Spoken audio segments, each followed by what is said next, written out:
o ko whekau ke teki motolu ke motohi anga hereani o ka hire ko alo. Ko uhina I loange ko ikai ke eke e kakai I seu sarema ke tamai I hoko hingoa.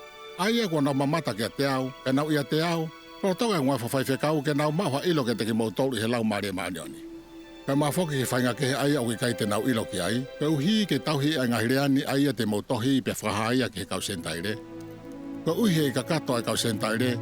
Pe toinga honau hako aia kua whakamowete I he funga o mamani tunga he nau taitui. E whawhau mea ki nau tolu ke loto a, e te nau mao ha ilo ke te au ko honau kukui. E te utoki tāna ki whakataha mai a ki nau tolu me he waha e whaa o mamani. E te utoki whakahoko e whakawa aia kua whai he tā mai ke kakai ko toa pe o e whare o isileri.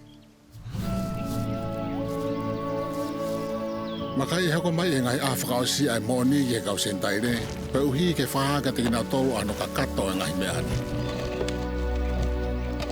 Ke ko whekau pehe e tamai ke upehe ka teki motolo. E aho e whaianga hala e kau sentaire ki e kua ngongole rei. E nau whielahi e hiki sia o nau loto o lahi ake e puri anga kotoa ke. Pe ari ake ono ka kato e kua ngongole rei, makai o kufurfula e tamai. Te u ave no ka kato e kua ngongole rei me teki nau tolo.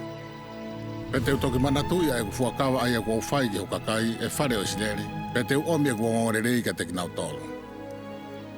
Ka o ka whakatomala e kau sentaire pe ta whoki mai ki a te au o kufolfola e tamai, makai e lau whakatahangi nau tolu mo kakai e whare o isileri.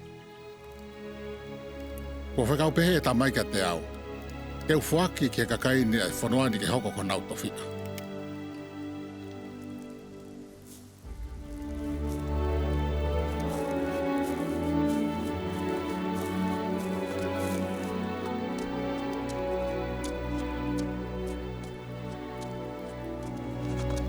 Pea toki whakamoni e anga hirea e palawhita ko Isaia, ai au pehe, e heki hake he kau takatari eo ai reo.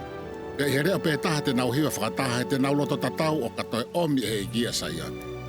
Ke paa mai he whia hiwa whakataha angi motola ngai poto mamau o seu sarema. He kua whawhia maari e he eki ano kakai, o ne huhui a seu sarema.